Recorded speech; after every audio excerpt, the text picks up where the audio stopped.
محدث اعظم پاکستان مولانا سردار احمد صاحب رحمۃ اللہ علیہ کے پاس نا ایک بوڑھی اماں اپنا بیٹا چھوڑ گئی.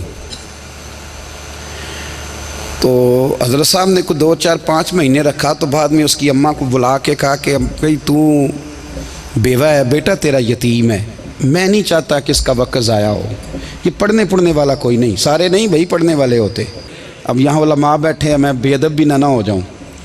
کچھ پورے 8 سال لگا کے بھی آ جاتے ہیں، سند بھی ان کے پاس ہوتی ہے. ناراض نہ ہو جانا، یہ تو سب اچھے لوگ ہیں. سند ہوتی ہے پر پتہ کوئی نہیں ہوتا. یہ اعلیٰ حضرت نے لکھی ہے بات. سند ہوتی ہے، پوری ڈگری ہوتی ہے، اس پہ کئی لوگوں کے سائن بھی ہوتے. تو بہت سارے طالب علم ایسے ہوتے ہیں جو مدارس میں کہتے ہیں میں فاضل فلاں ہوں، لیکن کوئی شے پاس. تو مولانا سردار احمد صاحب محدث اعظم پاکستان رحمۃ اللہ علیہ اس بوڑھی کو کہنے لگے تیرا بیٹا کند دینا ہے، پڑھنا پڑھانا اس نے کچھ بھی نہیں، تو یتیم بچہ ہے، کل کو تو کہے گی کہ میرے بیٹے نے وقت ضائع کیا تو واپس لے جا. بوڑھی اماں رونے لگ گئی، کہنے لگی میں پڑھانے تو نہیں لائی تھی، میں تو آپ کو رب کا ولی سمجھتی ہوں، میں تو نوکری کرانے لائی تھی.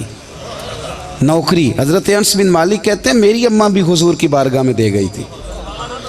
حضور کی بارگاہ میں یہ نہیں کہا تھا کہ یا رسول اللہ پڑھا دیں، ہاں میں ذمہ داری سے بات کر رہا ہوں. یہ نہیں کہا تھا حضور مجاہد بنا دیں. یہ تھوڑی کہا تھا کہ یا رسول اللہ صلی اللہ تعالیٰ علیہ وسلم سے مفسر محدث محقق مفتی بنا دیں. حضرت انس کی اماں کہہ گئی تھی سونیا جب تک یہ رہے گا نا آپ کی نوکری کرے گا، یہ گھر کے کام کاج کرے گا، ڈیوٹی کرے گا. حضور یہ آپ کی نوکری کرے گا. تو میرے محبوب نے پھر دعا کر دی اللہ اسے برکت عطا فرما. تم سمجھتا ہے خدمت والا خالی رہ جاتا ہے؟ جتنا ذائقہ خدمت والے کو ملتا ہے، جو اس کے نصیب میں آتا ہے، وہ کسی کا نصیب کہاں بھائی.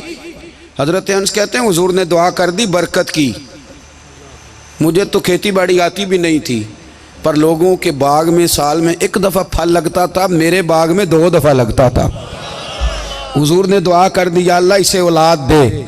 فرماتے ہیں میرے بیٹے، میرے پوتے، میرے نواسے، میری بیٹیاں، فرماتے ہیں میں زندہ ہوں اور میری 100 اولادیں موجود ہیں. پریشان ہو گیا 100 سن کے کہ بچے 2 ہی اچھے. 100 اولادیں میری موجود ہیں. حضرت انس بن مولانا سردار احمد صاحب کے پاس نا چھوڑ گئی بچہ. کہنے لگی حضرت جی میں کو پڑھانے کے لیے تھوڑا چھوڑ گئی ہوں، میں تو اس لیے چھوڑ کے گئی ہوں کہ آپ مہربانی کریں خدمت کرائیں. تو حضرت جی کہنے لگے کوئی ایسا کام ہی نہیں، خدمت والا کیا کراؤں. کہنے لگی پٹھے پوا لیا کرو. جی ہن لڑ پیندے نے، کہنے نے بچے کام کر دیں مدرسے دا. حالانکہ اب کہاں بچے کام کرتے ہیں، اب تو گزر گیا دور، اب تو بچے کام کراتے ہیں.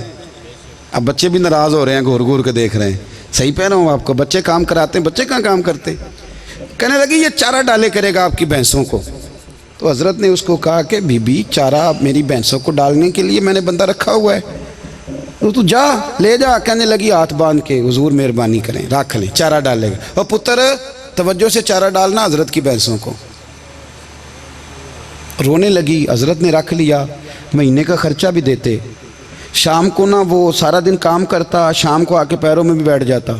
حضرت جی لائیں تیل تھوڑا سا، پیر نہ دبا دوں. 8 سال ساتھ والے پڑھتے رہے، یہ بیچارہ نوکری کرتا رہا. میرا روپ بھی نہیں تے میرا رنگ بھی نہیں، اور مینو یار منان دا ٹنگ بھی نہیں. کبھی کبھی نا حضرت بلال حبشی فارغ ہوتے نا تو نبی پاک کی بارگاہ میں عرض کرتے حضور کوئی کام تو نہیں، سارے ہو گئے، حضور جاؤں ذرا. چلے جاتے. ایک دن سلمان فارسی کہنے لگے یا رسول اللہ یہ بلال کہاں جاتا ہے. فرمایا جا دیکھ کے تو آ. حضرت سلمان واپس آئے تو آ کے رونے لگے. کہنے لگے سونیا جب یہاں سے جاتا ہے نا تو جا کے سیدہ فاطمہ کی چکی پیسنی شروع کر دیتا، بی بی صاحبہ کے کام کرنے لگتا ہے. گھر میں جا کے اسنین کی ڈیوٹی کرتا ہے، وہاں بھی کام یہاں بھی کام.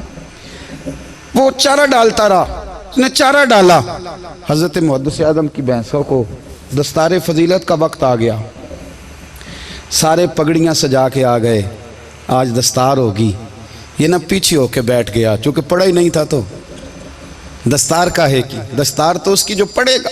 ہم نے تو پڑھا ہی نہیں، ہم نے تو یار پڑھا، گھر پڑھا، ڈیوٹی کری. حضرت محدث اعظم رحمۃ اللہ علیہ کے ہاں جب اعلان ہونے لگا نا کہ اب دستار ہوگی تو حضرت نے پہلا اعلان اس کا فرمایا. تو مجھان والا بندہ کپڑے بھی کدی کدی بدل دے نا. وہ کہتا ہے جس حال میں بھی تھا میں پلٹ کے دیکھنے لگا کہ پڑھا پڑھایا تو ہے کوئی شے نہیں. تو یہ ماجرا کیا ہے؟ پیچھے سے اٹھ کے آئے تو کہتے ہیں باقیوں کی دستار کسی عالم نے کی، کسی صوفی نے کی، لیکن یہ بھینسوں کو چارہ ڈالنے والا جب آیا تو محدث اعظم نے فرمایا پگڑی کے بال کو کوئی ہاتھ نہ لگائے، یہ ساری دستار میں نے کرنی ہے۔